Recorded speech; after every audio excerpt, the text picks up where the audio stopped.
This is The Baseline, discussing the hot button topics of the NBA.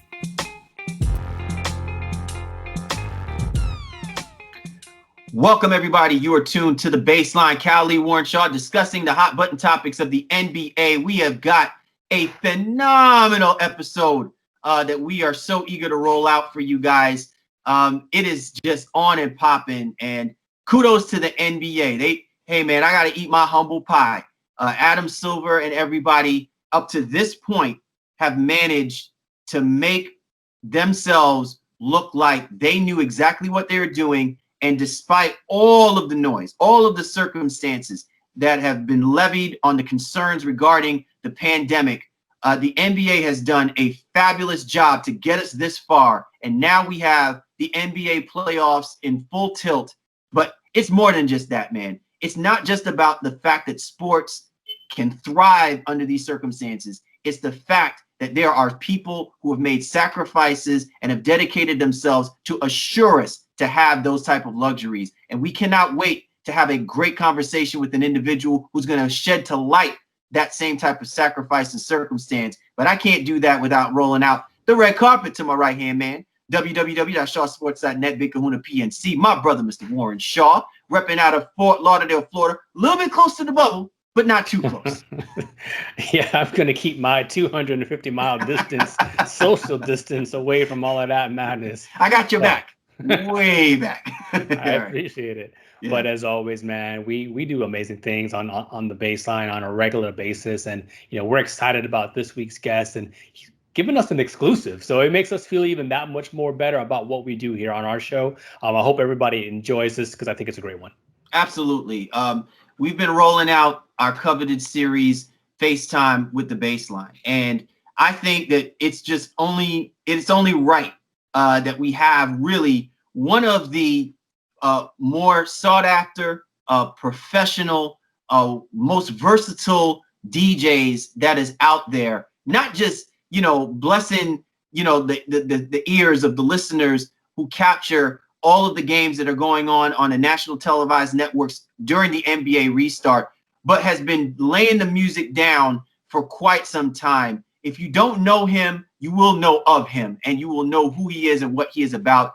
DJ M.I.L is going to be on board with us to do a little FaceTime with the Baseline. He is in the bubble. He has been a part of the NBA restart basically since day one. And he is exclusively going to be with us talking about that experience, talking about his life as being a DJ and really a sound professional and what the industry has meant to him. It is going to be a great episode, and we are so excited to be able to roll that out to you. As always, we encourage each and every single listener to catch us here on the Baseline NBA podcast. Be sure to get at my man Shaw at Shaw Sports NBA or get at me at GameFace. Leave the show's Twitter handle at NBA Baseline. You can also catch us for our Dash listeners that this show is featured on Dash Radio, the Baseline NBA show. Be sure to check us out Tuesdays, every Tuesday, and we also roll out our shows on Wednesdays as well too for recaps. But more importantly, man, the expanse of the Baseline NBA podcast being featured is always welcome, and without you,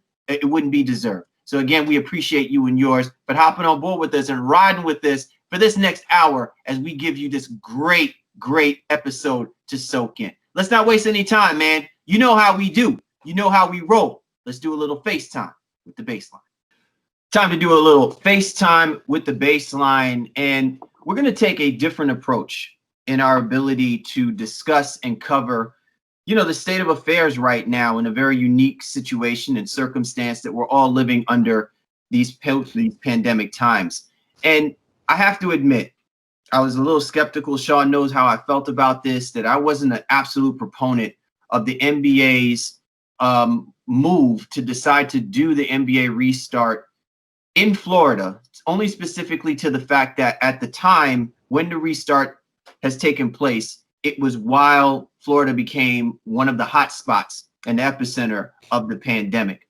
And I think, you know, one of the things that I've learned through this experience is always make sure that you see both sides of the argument. Always make sure and at least have the willingness to know that the people who are actually, you know, asking others to make this commitment to make this happen are doing their due diligence to put their best foot forward to at least be able to present to us the idea that this is something that can work. And with the NBA being ahead of this, I had my doubts in the second aspect of it. But when you have someone who has been in the bubble, like we do have right now, he's going to help us bring a very unique and a concerted perspective that I think is well deserved. And so with this week, man, listen, music is one of the heart and soul of what we normally do. It is a language within its own, and you need people who know how to speak that language and communicate it, especially during the NBA. And with us this week, we have our man, DJ M.I.L, who is currently, as we speak, living the life in the bubble with the rest of the NBA. DJ M.I.L, thanks for hopping on board with this, man. Thanks for having me, guys. All right, so first of all, for people who are not familiar with DJ M.I.L and what it stands for, it's music is life. And That's given right. your resume, it's safe to say that you have built a resume that speaks to the fact that music is your life. So first, talk to us about how you came into your desire to be a DJ, what that has taken you through and has led you up to this point where you are now one of the focal points to helping the NBA restart, and people really appreciate the experience about living in the NBA bubble. First and foremost, I tell it all the time. I didn't choose music. Music chose me, right? I know that sounds cliche and all of that good stuff, but as a youth, from Jamaica, come to this country, all I'd heard, witnessed, and experienced was music. So typical story, making noise in my mom's basement with turntables and, you name it, right? Gemini, all of the stuff, right? Folks upstairs saying, "Stop banging the damn furnace." My sister is hitting the roof with the broom. And it was always a passion, right? So that it evolved for me. I took it, doing the house parties, and then went to college, did all the college parties. But where my career, early career took a real sharp detour. I never did the clubs. Never did the, that whole models and bottles. Craziest story. I played basketball at a high level. Don't want to name names. Very important figure to me as a young man growing up. Long story short, in the YMCA playing pickup basketball, one of my friends asked me, "Hey man, where's my mixtape? Where's my tape?" So dating myself a little bit, right? I was like, "Yeah, okay, man, I got it." The individual that was playing with me was like, "Hey, you DJ?" I said, "Yeah," thinking nothing of it. Was like, "Give me your card. I'm like, "Yeah, okay." Long story short, that was on a Sunday. I was filling out paperwork at MSG that following Wednesday. That turned out to a 10-year career, blossomed into a 10-year career during the Knicks, Rangers, and Liberty. Wow, that's the And trifecta. yeah, right. Just boom, first shot right out the park, right? Brand new at it. At that time, I didn't understand game presentation as it's called or known now. I was a DJ, playing my, I was in New Jersey playing my Jersey club and, my house music and hip hop and reggae, of course. But got trained there, met a guy there that was there, very, very nice guy, took me under his wing, trained me, the nuances of, I knew basketball, but I didn't know how to make music work with, the game presentation, how it relates to a script, following a script, know when to play it, and for how long to play it.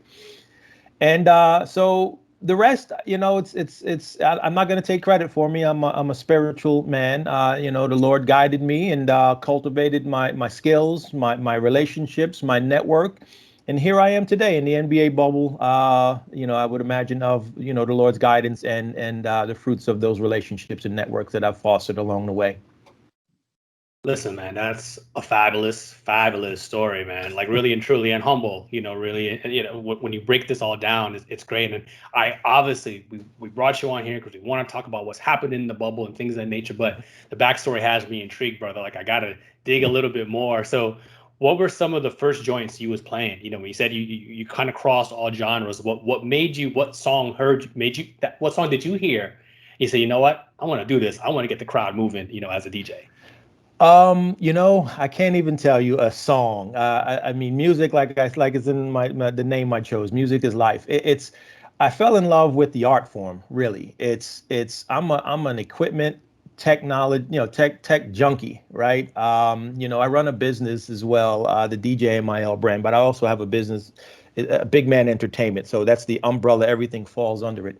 And within that, I do all types of stuff, right? I do, music consultant, obviously, but one thing I really like and enjoy is sound reinforcement. I do music I used to do concerts and stages and stuff. That's the path that I thought I would be going in, but the sports came and just, landed on me. But I haven't forgotten my audio, my interest in audio and passion for that. So I can't give you a title. I still love my roots, my conscious roots, reggae. Fun fact about me. I I immigrated to the country into northern, I guess it's northern Jersey. Met some interesting people. You may know them. They go by a group name of the Fugees. Oh yeah. Just met up with some of them, heavy West Indian influence and Haitian influence, but the reggae was prominent. And was in studio with them when they were making the music, and it just all clicked for me. Is at that point I'm like, yeah, You were in the studio when they were making the score, the score, right? Yep. I mean, top 10 classic hip hop right. group album all time, yeah. No question, and really paved the way for honest blending of dancehall hip hop cohesively. Like there's always that dynamic when you have, Bounty Killer and the Cocoa Brothers. Like I've always appreciated underground hip hop and the fact that it opened the doors for a lot of the dancehall artists that are out there right now to this day that are still doing great collaborations. But on a mainstream level, the score is what really tipped the scale to appreciate dancehall music and its ability to have an impact on the hip hop culture. No, absolutely. And like I said, that was that point. It wasn't a pivotal moment, but it was a aha moment for me. I was like, yeah, this could actually be, I could do this for a living. This is no longer my mom's basement and, college parties and, people wanting CDs and mixtapes and stuff like that. I said, yeah, this is probably about, maybe about 10 years or so away from my whole intro into it at the Garden. But I was like, yeah, this is something that I could do. And, I had formed my company shortly after that and, taking all the right moves, educated myself on the business side of things, and was eyes wide open, ears open as well. I was like, yeah, I'm open to this. Let's see what could happen. But yeah, so to answer your question, I can't give you a song. I mean, it's all of the above, right? It just happened for me. I knew I wanted to be here. So DJ M.I.L joining us here on the Baseline, FaceTime with the Baseline. DJ Music is Life, and be sure to check his Twitter handle at DJ M.I.L NYC. So I want to touch on something really quick because I know there's like a litany of topics that we can go through, and obviously the main part of this is your experience right now being in the NBA bubble. But I really want to highlight more about how you differentiate yourself from what we normally think of when we talk about DJs and where their track record is. We talk about guys like DJ Khaled and DJ Ski and there's a plethora of DJs in all different facets. But you highlighted something that I found important and it's made you what you could say is a well-rounded person in the music field. And so I'm just curious, when it comes to your ability to navigate through these different ventures, is it easy for you? Is it difficult?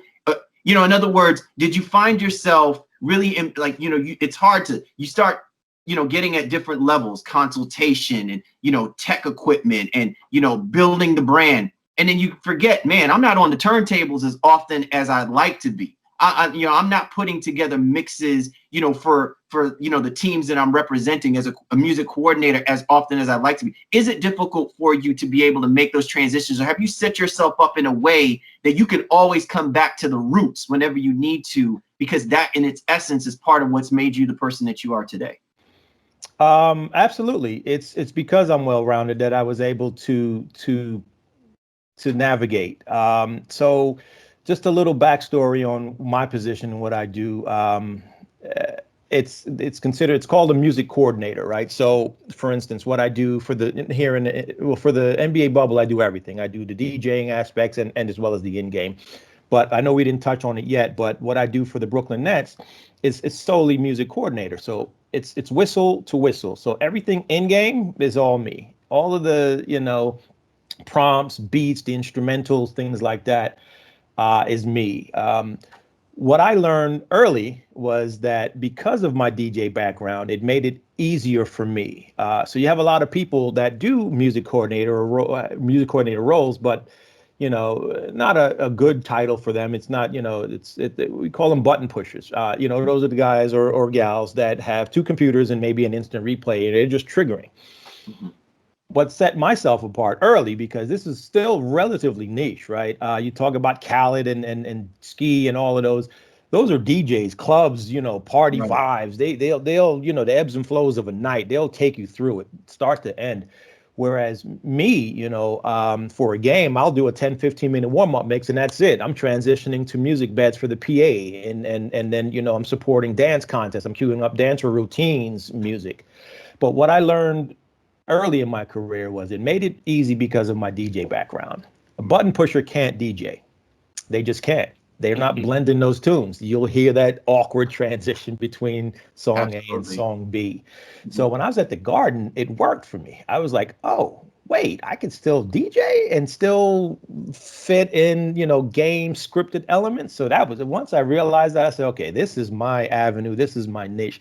So that's why I was like, I'm not looking to drop any DJ, anything. It's DJ M.I.L. Oh, by the way, I'm a music coordinator, music curator, consultant, and director, right? Mm-hmm. So that's where it all made sense to me. And even now, some of the people coming in now, they're DJs, but you could tell, right? They're in one space, one sector of the culture, right? There may be an EDM or remixes, dubstep, whatever whereas me, I could span the full gamut. I mean, to perfectly illustrate it is when I started DJing, it was vinyl, right? I was strictly on vinyl, Technique 1200s.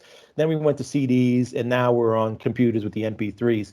And I love that transition so much because now, at the Garden, I went from Bruce Springsteen to New Edition to Naughty by Nature all the way up to Jay-Z. And I couldn't have done that with vinyl. That's how many crates, right? Right. And even with CD books, how many CD books am I bringing now with the computer? It just ushered me into that. Yeah, I'm just going to do, my stamp is I could play all the genres, all of, and mix it, right? Not just push buttons. So that's how it all came together for me. Hopefully I answered your question. You did. But what's even interesting is at the end of that, what you were just saying is that is in part opening your ability to be creative. Right. To take you to a place that I don't think too many people can appreciate, that DJs never have the opportunity to do because they're only caught up in that moment. They don't have the luxury, so to speak, especially in a sports environment, that they can go out and do something completely daring. And let me put this in its proper perspective for people to understand. You are in the mecca of what people consider as music, right? Like, you are in Brooklyn, you're in the New York, the tri-state area.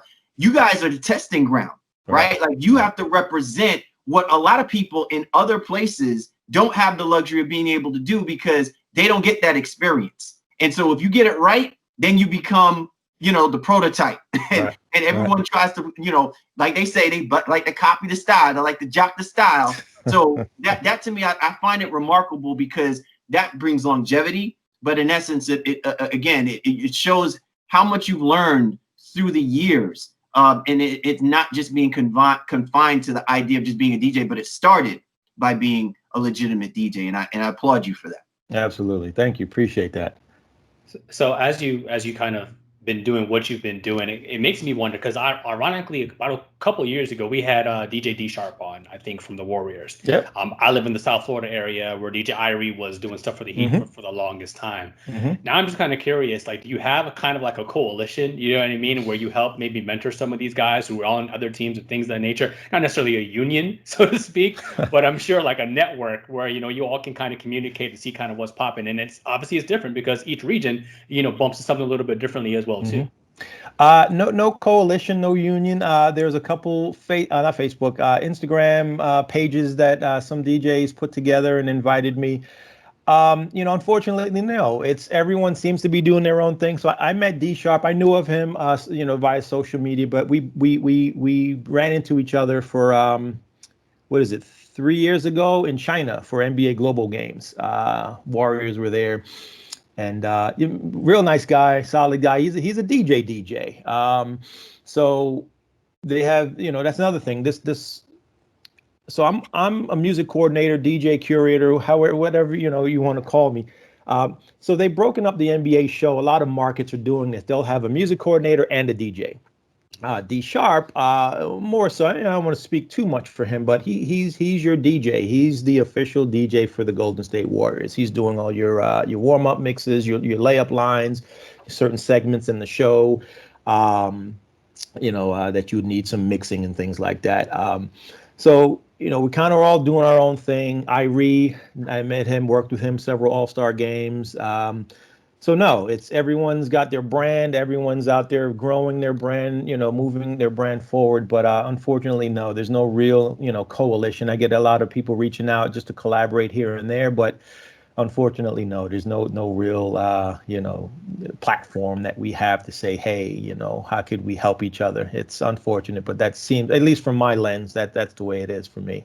I feel you on that. So what I want to do is we'll transition here now a little bit what's happening in the bubble and just how did that selection process, you know, go for you? You know, again, obviously because maybe you've already answered it because you're the most well-rounded. You're in the New York area, kind of where the league offices are and things of that nature. But like, how do they go about selecting, you know, DJ M.I.L to come in here and curate and get everything together for what is an unprecedented situation for the league? So I don't know how the NBA, you know, how they determine who. I got an email asking me if I'd be, you know, willing to sign on for, you know, they asked me if I'd be willing to sign on, and if so, how long would I be, you know, open to participating. You know, I am a business owner. You know, I'm still passionate about my music, but you know, a 3-month contract, 3-month gig doesn't hurt the you know, the bottom line, right? Right, absolutely. So I signed on. I said I'd be open to doing the full event all the way through the conference finals and finals. I know that the NBA, they select team assets, meaning I'm with the Brooklyn Nets. It used to be different where they do it, you know, structurally different, but now they go and basically go to different teams and say, hey, we want your guy or gal to, you know, participate. So I would imagine conversations happen in the background prior to me getting that email. But as far as I know, I received an email and that started my bubble journey. Just see, even DJs have a little bit of that basketball life, right? Like when you're the hottest free agent out there, you know what I'm saying? You know, you have your little off season right now, so you know. I'd like to believe the only thing that's missing for you right now, DJ M.I.L, is the fact that you ain't telling us that story about how the NBA took you to the Hamptons, right? We want to know what your Hampton 5 is like in order to make sure that you were going to come down to Orlando and be a part of this bubble, brother. Maybe another conversation. DJ M.I.L joining us here on the Baseline NBA podcast. All right, so as you alluded to, you know, you were selected. First of all, talk a little bit about, you know, what this experience has been like as being the music coordinator for the Brooklyn Nets. I mean, the Brooklyn Nets are a part of this bubble, and they are a part of this playoff picture. You rock with it. You know what I'm saying? You're the person, you're seeing all of this. What's been the feeling like, you know, around the guys, around the fellas? It's been obviously a weird transition in the season for them. What's that been like, you know, being around these guys in the bubble, and what are you getting a sense of, you know, being able to curate and put these things together under these different circumstances? So let me back up just a little bit. I'm one of 4 music coordinators in the bubble that service 3 venues. Okay. My venue is the arena, so that's the largest venue that services all of the nationally televised games, and will handle the conference finals and the finals exclusively. So Okay. I don't see the Nets players, or any players for that matter. They're in the bubble, but separate, lodging.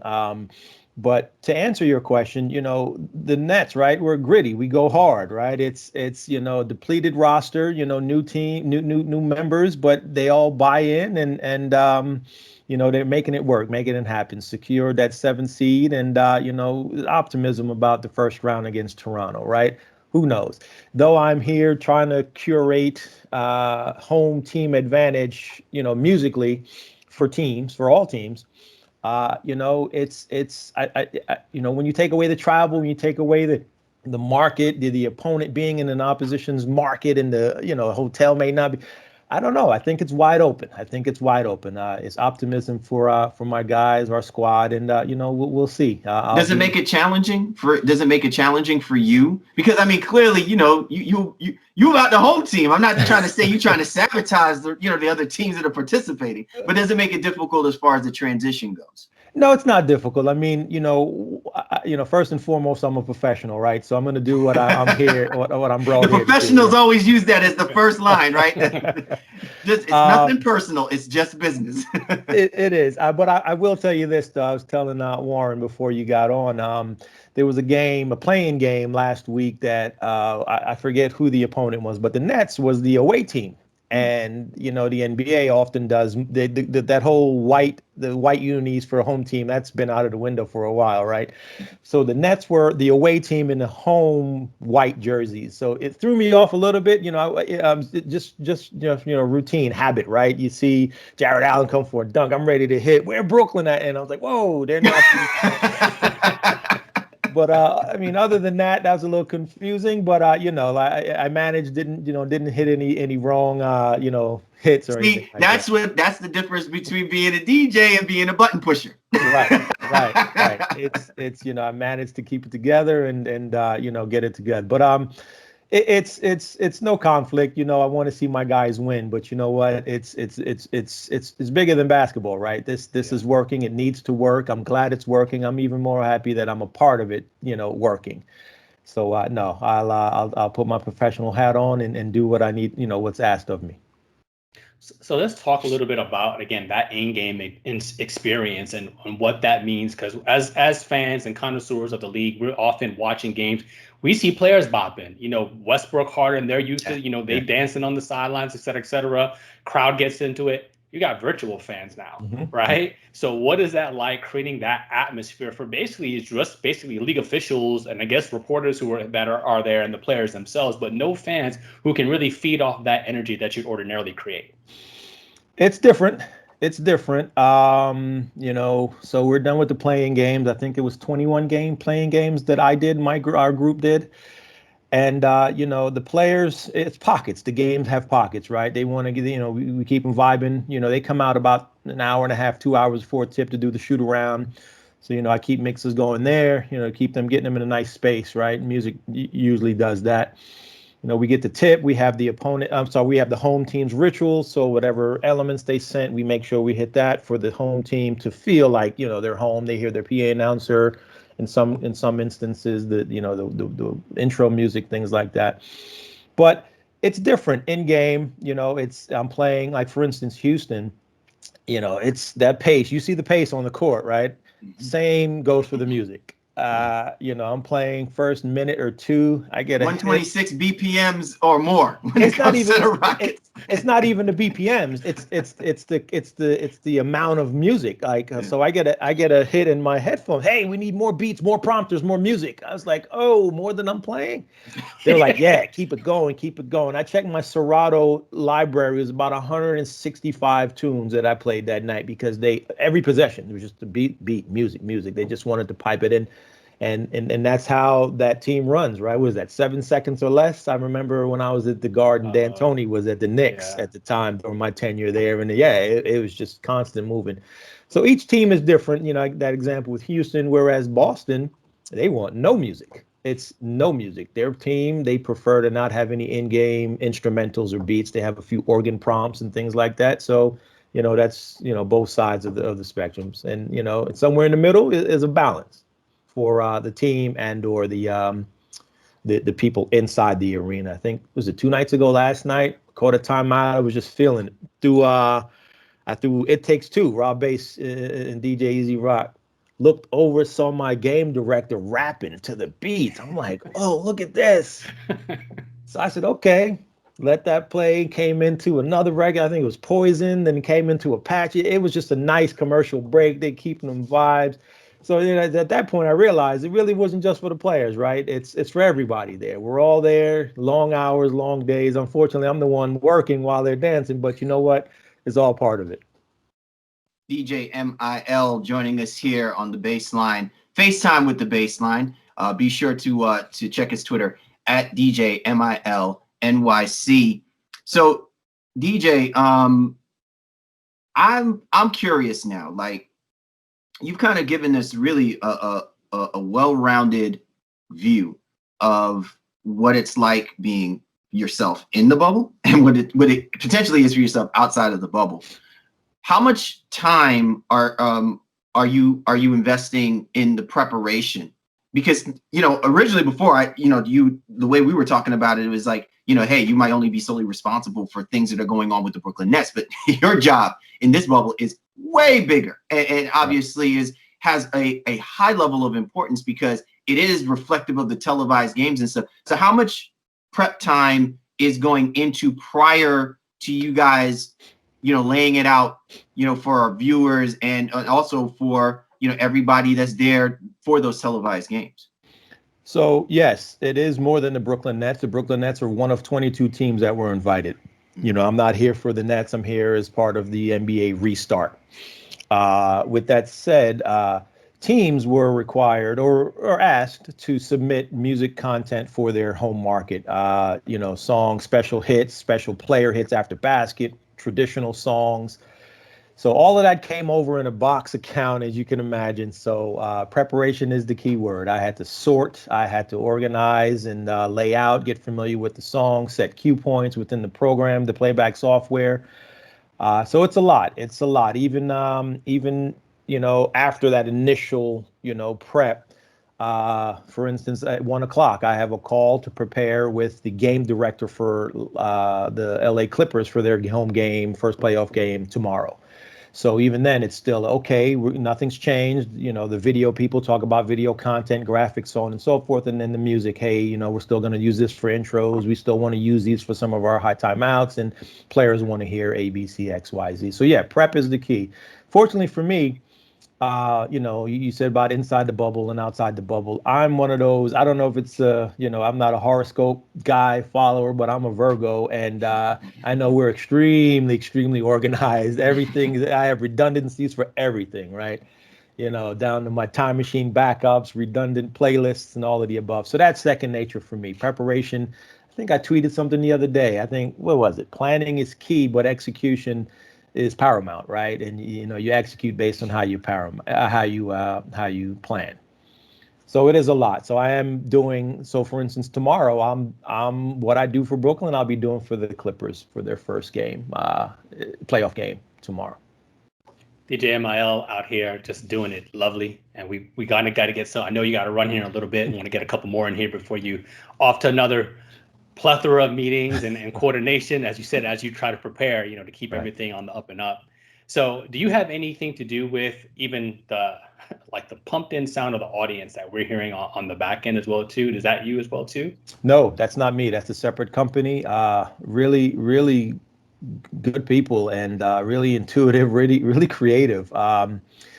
They have, I want to say 2 people assigned per each game. I think it's one person does the background noise, another one does the game flow. So big play, you'll hear the or the bad plays or something like that. But it's really intricate. They know basketball. They're in tune with the game, the ebbs and flows, and I haven't heard it on the broadcast because I'm working the events, but I hear nothing but good things. It's not too much, but just enough to know that it's there and it fits. I think because they know the game and they're able to do those critical hits at those moments. It makes it work from what the feedback I've been hearing.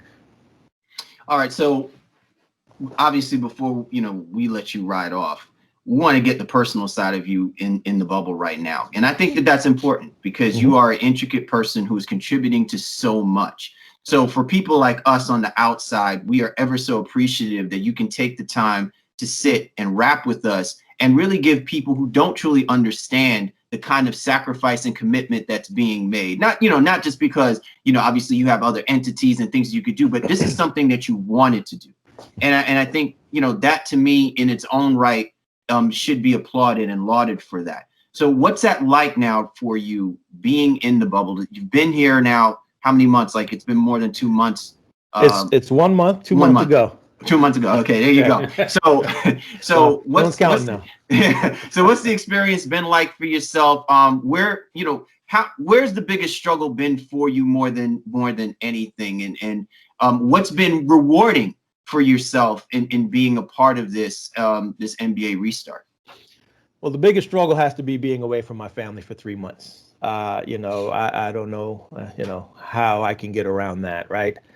The biggest reward would be being part of history. People don't know me and know what role I play.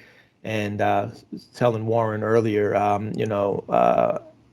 it's my wife's telling me, hey, you know what? People don't see. I see it as work, right? And it's just me going to work, making it happen, do great creative things.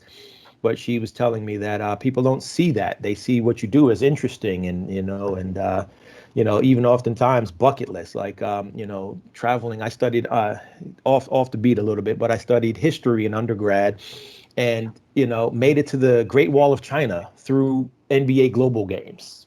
I probably would have never made it to China. I've been there 3 times, all types, all countries through Europe. So it's being part of this bubble in this time. This pandemic has everyone reevaluating, reassessing what's important, what needs to be done. Being part of this monumental, endeavor is definitely rewarding. I remember this for the rest of my life, right? I've done Olympics, I've done, major sporting events, and being here in this bubble, being a part of the fabric that makes it work is something, I'll take with me forever. So DJ M.I.L, we got to hear some stories, man. Like, what I mean? So, like, what I mean? What are some of the crazy things you're seeing, late night parties or whatever it is? That's it. We're not gonna make you MJ like the last dance or snitch on nobody. But at the end of the day, we want to. It almost feels like you kind of are, man. Like, Well, I hate to don't burst the bubble. You know what I'm saying? We haven't even gotten past the playoffs first round, man. Don't burst it too quickly. No, well, I tell you what, I hate to let you down, fellas, but I'm not the one. I'm one of those work, come relax, chill, do it all again, rinse and repeat. Not so fun fact, but interesting fact. I don't smoke, I don't drink, I don't even curse, man. I'm one of those different type of dudes. I have my fun, I have my vices. I love my dirt bikes, my motorcycles, and things like that. But I'm not, in the mix to be able to give you stories because I don't experience them. So I'm not in the bars. But it is fun, though. It is fun down here. This testing stuff is a trip. I got to test every day. I got to take my temperature, my pulse, my oximeter, I think it's called. COVID-19 test every single day. It's different. Are you doing the nasal swab test, or are you doing the saliva test? I know that they recently the media has been reporting that the NBA has worked with a variety of different companies to put together really efficient and quick turnaround testing for everyone that's been involved in the bubble. And it's not like how it is for people that are outside of the bubble, where the testing has been basically nasal swab taken. So is it more saliva or is it nasal? It's both, Okay. and to be perfectly honest, I got my first COVID-19 test here on campus. Never had one before, so I don't know what the other tests look like. Okay. So they do a mouth swab, and then a swab in each nostril, right? And that's it. It's is it painful? I mean, people have said that like it's not painful. It's not intrusive. Okay. You get, I do it every day, right? So, you get some nurses that have heavy hands, but throws me back a little bit once in a while. But for the most part, no, it's not painful. I don't dread going there. It's one of those, all right, let's go get tested. No, it's just a shallow swab. Take one for the team. Suck it up. Yeah, every day. Let's get it done. Let's get it done.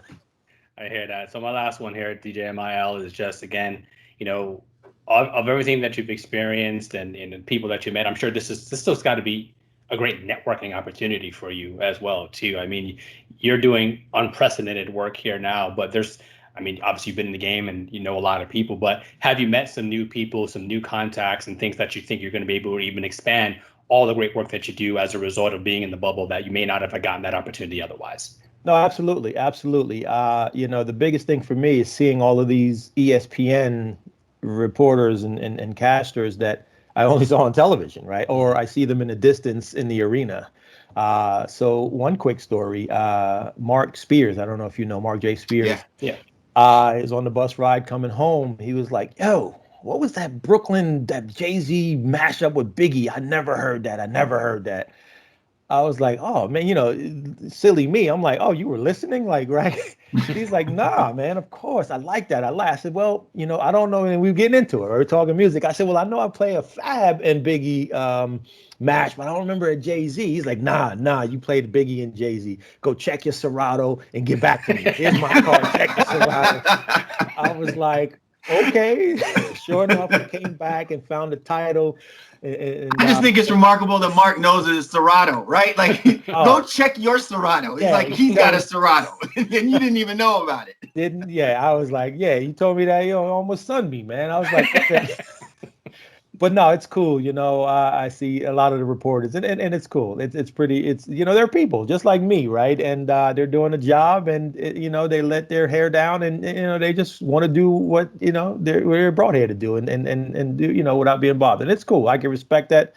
I respect their space, but it's yes, we do have conversations, and hopefully big things, or even just a conversation later on down the line that's still beneficial. Never know. But yeah, I've been meeting people and speaking with people, and it's a good thing.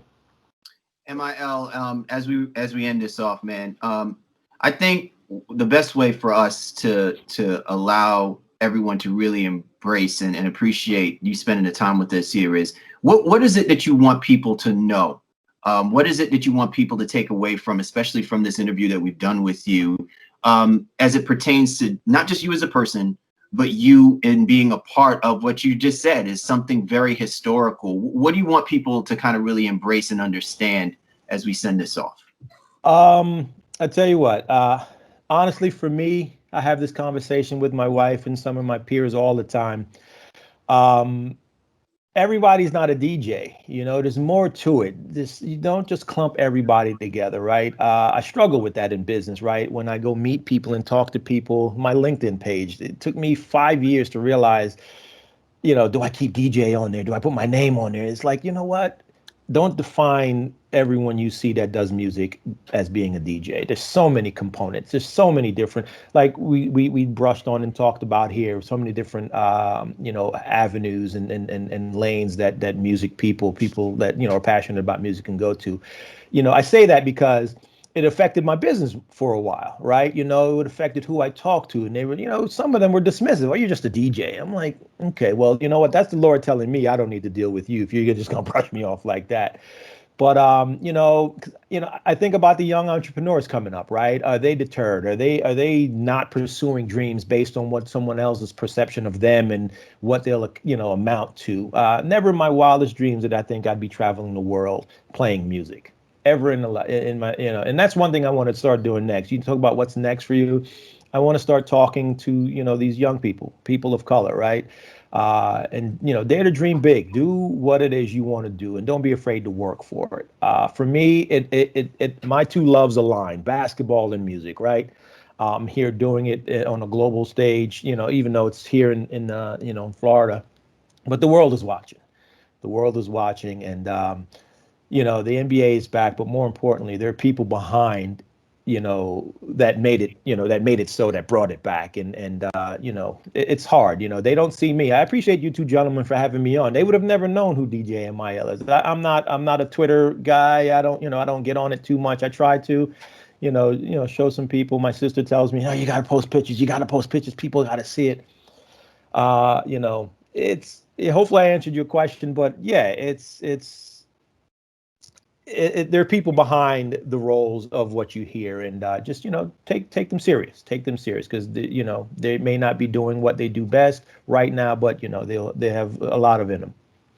I think you've more than answered the question, M.I.L. And I think more than anything else, you've helped bring about context to really a dynamic that I think it's underappreciated. And myself and Shaw, in our own way, at one point, we love music, been involved in the music biz a little bit, and you understand that once you're in it. But for people who are on the outside, they never truly understand it unless we give platforms and opportunities for professionals like yourself to really resoundingly, talk about those things in its proper perspective. DJ M.I.L, music is life. Man, we appreciate you hopping on board this week with us, man, and best of luck. Continued success. Obviously, we will be following you. The world is obviously watching you. But more importantly than anything else, man, stay safe and keep having us vibing and rocking out as we continue our venture through the NBA playoffs, man. We'll do so. That's the plan. Thank you, gentlemen, for having me. It's great to have platforms like this. Appreciate you. Appreciate all that you're doing. Stay blessed. Man, I don't know, man. I'm just left just totally speechless. Having an individual like DJ M.I.L on board with us this week, man, to really break it down. And let me also say this real quick, because I know this was about him, talking to us and talking to our listeners, about his experience and his life being in the bubble and everything. I think this episode, in a way, really helps me appreciate so much more about how music has influenced us, not just to take us away, but also in its essence to speak to us in different ways that even just normal thought and talk can't afford to give us at times. Like, sometimes we need music in the worst way. It is therapeutic, and more importantly, it reminds us that there's so much for us to be thankful for. And to have an individual like M.I.L being in charge of that, I think with times we kind of take for granted the importance of his role and the role that many other people right now, currently in this NBA restart, are responsible for, to making this as normal as possible for us, because we don't have that luxury right now, right? I say that often, but we really don't have that as a luxury. And we have to learn to make those adjustments to make their lives easier because of what they sacrificed thus far to give us what we have at this moment. I think DJ M.I.L, he represented extremely well for who he is as a person, let alone, what he's doing for the NBA and in the bubble. I think it's kind of a testament as to why they brought him in, right? Like, really and truly, because he's just a good dude. He understands, and he's a professional, as he alluded to, throughout the course of the interview. And he's a businessman, right? And that to me just really, really stuck out. And I love his commentary about, don't lump all people into the same thing. Just because you hear DJ, it shouldn't be stigmatized in any way, shape, or form. And, those who do it in kind of its more truest and normal sense that most people are aware with, that's cool too. But he's a music curator. He's game ops and game entertainment. Like, he's really the full package. And I can appreciate him sharing that story. And I think for us, as we look to continue to bring different stories about the NBA through the NBA, he was just a perfect guest that encapsulates exactly what we do here on our show on a regular basis. So, as always, I hope our fans and listeners enjoyed what we're able to bring to you here today, because, again, I know I enjoyed it. I loved it. I love hearing those stories and learn so much more about some of the intricacies and inner workings of the league itself, and about what he does and how he brings that atmosphere to life. Because trust me, I feel it. I hear the music when I'm watching the games, and I'm still nodding my head And I didn't get a chance to tell him this live when he was on, but when I watch Brooklyn games, they're always the dopest. Brooklyn and Atlanta, to me, have the dopest in arena stuff going on a regular basis. And it's just when I'm watching the broadcast. Yeah, right. It's not something now they you know throw why. together. Exactly. Yeah. Now you know why it is dope, because it is not thrown together, not button pushers, as he alluded to. They're people who really take their job seriously and want to make sure that overall experience for players, people coming to the games, executives, anybody who has anything to do with that is something that is a positive one for what they're trying to produce. And I think it also validates, why the NBA as a business and a brand approach things the way that they do, because they recognize that the entertainment component is still vital.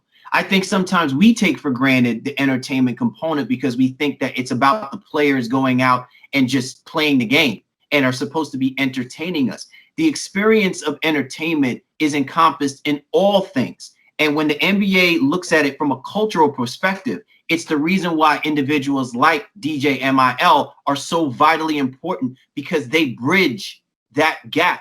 They bridge that connect of what younger generation is firmly implanted to the people of the older generations of what they remembered how the game is and used to be. And they find ways to bring that together. They help to globalize it. They help to expand it. They help us understand it in its different dimensions. And the professionals know how to do it.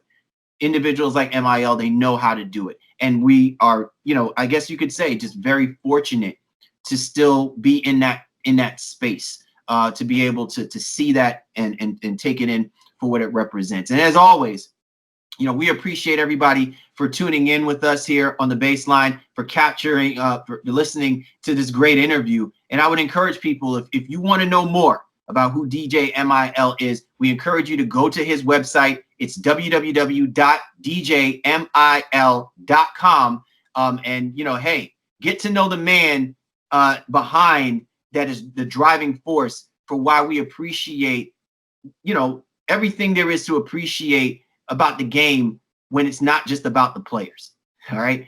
As always, thanks you for hopping on board. Another great episode with my man, Mr. Warren Shaw. Another great episode with you, the listeners of the Baseline. You know where to find us, man. Same time, same channel. We're never doing the same thing. For the Baseline, Cali Warren Shaw. We appreciate you guys. We do. And we'll catch up with you next time.